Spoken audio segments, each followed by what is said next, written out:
lift my way in the strength classroom, work my way to my gains real soon. I'm gonna lift in the strength classroom, building strength to touch the moon. Barbell in my hands, plate stacked up real grand, squatting to the floor, glutes and quads demand. Deadlifts got me fried, benches I won't hide, dumbbells to the side, yeah, we're taking this worldwide. Can't nobody stop my lifts. Strength classroom is my gift. Can't nobody stop my lifts. This is retarded. What's up, everyone? Welcome to another episode of the Strength Classroom.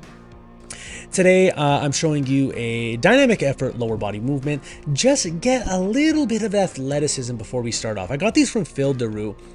Great resource, great guy, great knowledge on just training. He specializes in combat athletes. He was one himself. He does strongman, he does powerlifting, whatever. So I did some, it's like a drop jump, and then I do like a lateral jump. And this is how I find my distance for the day when I do broad jumps. As you could see, that first jump was very close, as was that one. So this is a way of warming up. As you can see, I'm just going to kick my bench back a couple inches. There you go. And then until I find something that's not where I have to give 500% or else I'm not going to get it, but something where I have to give enough effort or else I'm not going to make the distance. That can be true with box jumps as well. Everyone thinks you have to max out on box jumps. After a while, it's just how far you can flex your hip. There, and this is a perfect distance. I don't think I move it anymore. Maybe I move it like an inch max. Let's see what I do. Let's see. No. So that's my distance for the day. And you just keep track of that. But I'm not trying to become the biggest broad jump. Ooh, that was a weird jump there. It's about 7 to 8 feet away from the maybe 6.5, 7.5 feet. It doesn't matter. It's just something that I have to put all my effort into. And that's the key component, friends. That is the key component. You want to find something where you have to give just enough effort that you can't sandbag it. This is what I was talking with the hurdle jumps. Exercises like this, you will be given instant feedback if you put enough force. Instant. Whereas you don't have to look back at the camera and say, ooh, did the bar move fast enough? No, you don't need that, brother. You just need to know, hey, did I land on the platform? Did I land on the box? Did I get over the hurdle? Simple as that. So here's my main exercise. I just added a couple more pounds than last week. So my last warm-up, snatch grip deficits off a platform, otherwise known as snatch grip deficit deadlifts. It gives you a little quad pop off the floor. Your upper back is toast. Your posterior chain is toast. It is a great exercise. And as I always say, when I do my jumps and stuff, I like to lower the volume of the jumps as I get closer to the actual work sets of my strength work. This has never really failed me. One does not end up fatiguing the other. And I think it's just a good method. You should try and implement that yourself into your own training. Because power potentiates strength, not the other way around.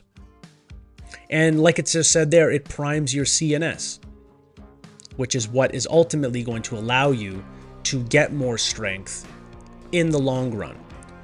And it's the user to lose it principle. If you're not using these fast twitch type 2 muscle fibers, you're going to lose the ability to do so, and not completely use them, but you're going to have to put in so much work to develop them again that you might not have the work capacity to do so. It is like you're literally losing your ability to explode.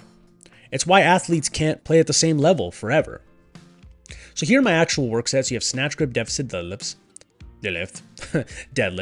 94 pounds of chain. So there's 295 on the bar. Let's just call it 300 for simple math. That's 394. So it's 389 at the top. Now, this is a crazy posterior chain, more specifically upper back builder. I did 8 sets of 3 total with fairly low rest periods. But yeah, it's a crazy posterior chain builder. If you have a weak posterior chain, well, no, I'm not gonna say forget about Romanian deadlifts, but Romanian deadlifts are good for your posterior chain. But if you have an upper back weakness, try snatch grip variations like this. They'll smoke them. Smoke them. So you just rest for a little bit, take a little peek out of the stopwatch out of the corner of my eye, make sure I'm not resting too long, and bada boom, go from there. You almost have to use straps for snatch grip stuff. If you're not, you're making your grip become the limiting factor, which is cool because if you're doing it later in the workout. But if you're not, if it's your main workout, sorry, your main exercise of the day, why would you want to let straps hold you back? And remember, if you are doing snatch grip variations and you want to attach chains, make sure they go inside your hands. I learned that lesson last week, that they will just eventually roll under the Olympic weights and kind of screw up your whole set. Don't let that happen to you. Like it happened to me, it kind of screws up the momentum of your whole workout. Don't let that happen to you guys.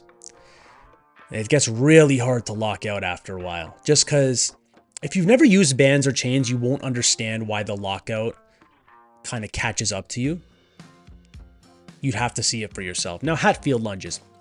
Great lower body movement. I find it takes away some stability. Sorry, it increases stability. Takes away the stability demands. That's what I was trying to say the first time. And allows you to really just focus on your legs. But it puts a lot more weight on your body, stresses the spine, as most single leg movements don't. So I did 2 sets of 10 each side. You could even do this variation with split squats. That's also a great variation. I don't prefer one or the other. They're basically the same thing. One is the lunge variation of the Hatfield, and one is the split squat variation of the Hatfield, right? It's apples and oranges, apples to apples. Green apples to red apples. But this is a great exercise, especially if you feel like you can handle a lot more weight and don't necessarily want to or need to work on stability at the moment. Not that I don't need to, I want to go heavy on one leg. And sometimes it's as simple as that.